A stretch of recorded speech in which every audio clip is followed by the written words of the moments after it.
My God. God said, oh, you just shouting because I done gave you what you wanted. But if you can believe it before it gets there. Yes. If you can believe it before it gets there. Yes. God said, I'm satisfied. Because God said the just shall live by faith. Faith. You can't get in this thing without no faith in God. Get out of the race. Get out of the way if you ain't going to walk by faith. You in my way. In the people of God's way. We need people who's going to speak into our life. Yes. Speak into your life. You can have what God says you can have. I don't stand up here and make no confession. It's just a show. I believe the word of God. God said I am who he says I am. Yes, I am. And I can have what he says I can. Not what you say. He say. What he said. Mine. And I can do. I can do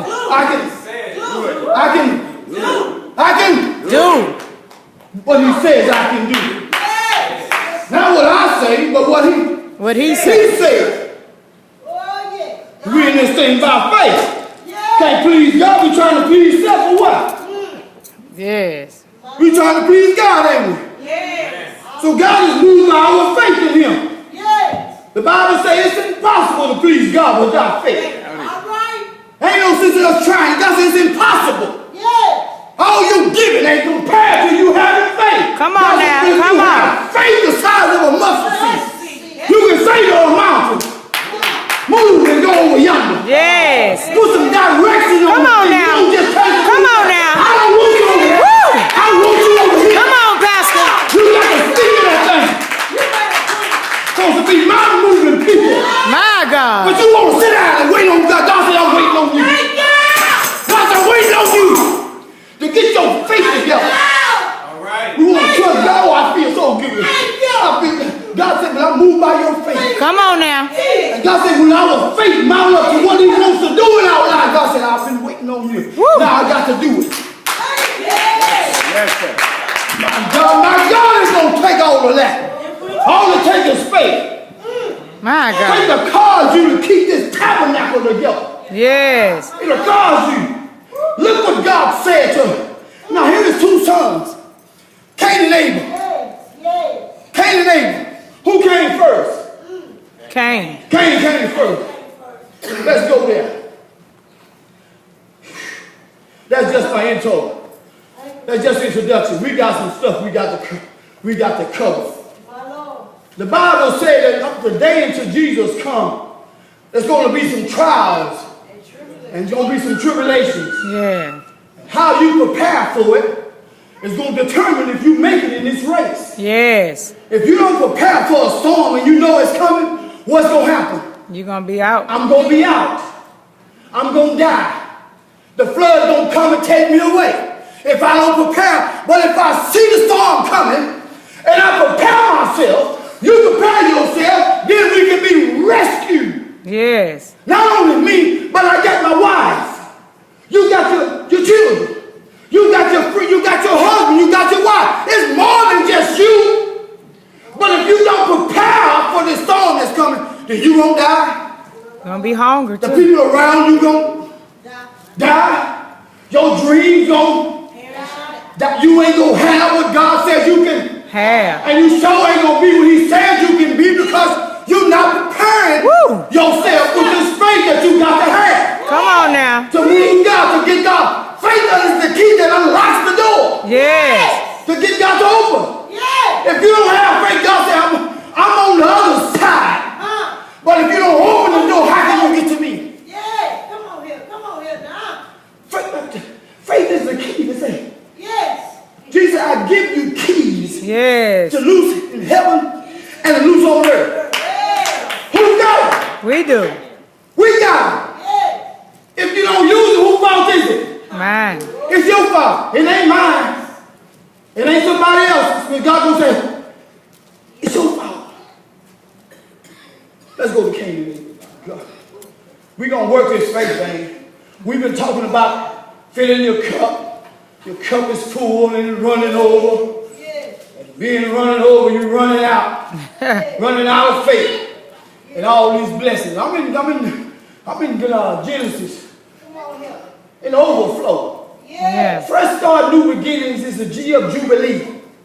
And if you don't know how to operate and walk in faith in this year of Jubilee, you'll miss your year. Because things come in seasons. The man will still be here, but the season will be gone. Yes. The woman will still be here, but the season will be gone. So I got to learn how to walk by faith while you're in your Season. season. You got to walk by faith so you can get what God wants you to have. What's for you is for you. It's not for me. Come on now. What's for you, who is for? For me. What's for you, who is for? It's for you. It ain't for me. What's for me is for Me. It's for me. I'm not greedy. We're not greedy. We're just looking to get what's ours. Come on, I'm gonna go. Come on, all right. God, where we at, y'all? Genesis. Genesis chapter 4. Let me start at verse 1. Now Adam knew his wife, and she conceived and bore Cain. Remember, Cain was first. And said, I have inquired a man from the Lord. And then she bore again this time his brother, Abel. And Abel was a keeper of the sheep. And Cain was a tiller of the ground. And in the passage of time, came to pass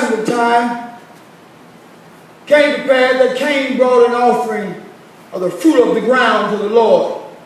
And Abel also brought of the first fruit of his flock and of their fat. And the Lord respected Abel and his offering, but he did not respect Cain and his offering. Cain was very angry, and his countenance failed.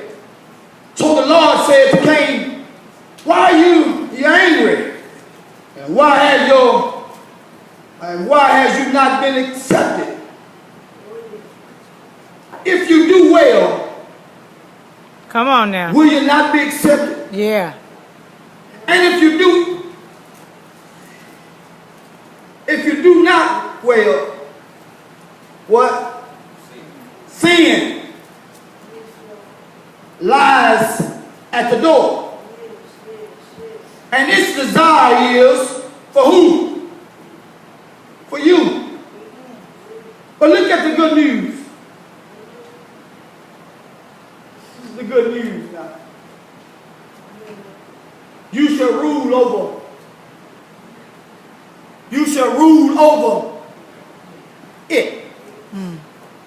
It shall not rule over you, but you shall rule over It. it. Uh-oh. Now, before you beat yourself up, and say, well, I got some issues. Before you beat yourself up, I want you to know this here. Cain killed Abel. This was before he even killed it. God told him, say, now if you do what's right by me, and he speaks to the people of God through the word, he said, now if you do right by me, he said, I'll accept you. He said, but if your conscience is bothering you so bad, it's because of one thing. Because conscience comes to condemn you. It makes you feel like you're not worthy to give God praise. It makes you feel like, I'm not worthy to receive these blessings. That's the way sin does, because sin operates in condemnation. It condemns us. We don't need no help. When you get along by yourself, your sin won't find you out. You did some stuff. You need to get it right. But God told him, say, now I want you to be encouraged. Notice here, that sin is bringing this guilt on you because you got some things you ain't packing foul with me about. But he said, now I'm going to give you this promise. Even though the sin is there, you're going to rule over it. Come on. That's the promise that God gives his people. It's nothing that can hold you. Nothing can hold you, can keep you in bondage. No sickness, no disease, no bad habits, no iniquities. Nothing can hold the people of God. Because if it could, then God would have put it in the word. God would have said, sin gonna rule over you. Yeah. But God said, his desire is to hold you in bondage. To keep you from getting what I want you to have. Woo. But It ain't going to be able to because of one little word. You got to have faith. In what I say. You got to believe that God, this weapon been formed against me, but it will not prosper. You got to believe that because the word of God said, now, sin desire is to hold you in bondage, to keep you from reaching your full potential. But God said, now, you're going to rule over it. Come on now. It's going to be, when you rule over something, that means you're higher than it. Yes, come on. You're above it. You up here, it's down there. Yeah. So when you're supposed to tell stuff when they trying to call you, you're supposed to say, wait a minute, get back. Come on now. I rules over You. you. I'm your master. I'm your master. That's what the word says. That's what God said. God said you will rule over it. Woo, yeah. That means that you don't supposed to allow stuff to hold you in bondage. Come on now, come on. To reach the blessings of God, the only thing that can hold you, you got to give it some power. Woo. Unbelief. You got to believe it, or you cannot believe it. You got to believe it ain't going to happen before it happens.